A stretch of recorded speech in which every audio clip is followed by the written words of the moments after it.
జాప్యంతో రూపాయలు 56,000 కోట్ల అప్పులు. సివిల్ సప్లైకు మిల్లర్ల నుంచి 88 లక్షల టన్నుల ధాన్యం పెండింగ్. ఇంకా 80,000 కోట్లు విలువైన బియ్యం ఓపెన్ మార్కెట్లో అమ్ముకున్నారు.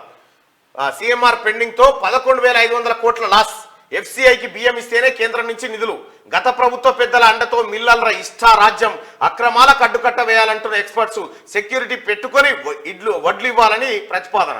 మిల్లులకు వడ్లిస్తారు, వడ్లిస్తే వాడు పట్టించి ఇవ్వాలి, మళ్ళా బియ్యం ఇవ్వాలి. పట్టించులేదు, ఏం లేదు. మొత్తం ఎటుపోతున్నాయో బియ్యం ఎవరికి అర్థం కాదు. వడ్లేమో రైతుల దగ్గర కొని వీళ్ళకి ఇచ్చి ఎఫ్సిఐకి ఇవ్వమంటే ఇగో 56,000 కోట్ల రూపాయల అప్పులు వేరకపోయి ఉన్నాయట. ఎవడు చేసినా ఈ అప్పులు?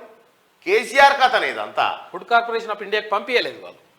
మిల్లింగ్లో మితిమీరిన జాప్యం, అక్రమాలతో సివిల్ సప్లై డిపార్ట్మెంట్ తీవ్ర సంక్షోభంలో కొట్టుమిట్టాడుతున్నది. కస్టమ్ మిల్లింగ్ రైస్ కింద ఇచ్చిన అవకాశాన్ని కొంతమంది అక్రమార్కులు భారీగా సొమ్ము చేసుకున్నారు. టైంకు మిల్లింగ్ చేసి సిఎంఆర్ ఇవ్వక సివిల్ సప్లై దాదాపుగా 56,000 కోట్ల అప్పులో కూరుకుపోయింది.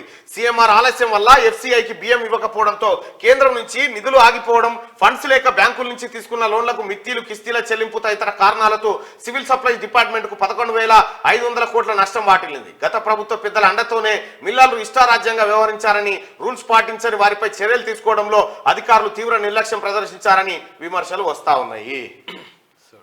చూసుకో కథ ఎట్లుందో. ఎట్లా న్యాయం అవుతుందో కేసీఆర్, నీకు అన్నమన్నా జీర్ణం అవుతుందా? ఇంతమంది గోస ఉచ్చుకున్నావు.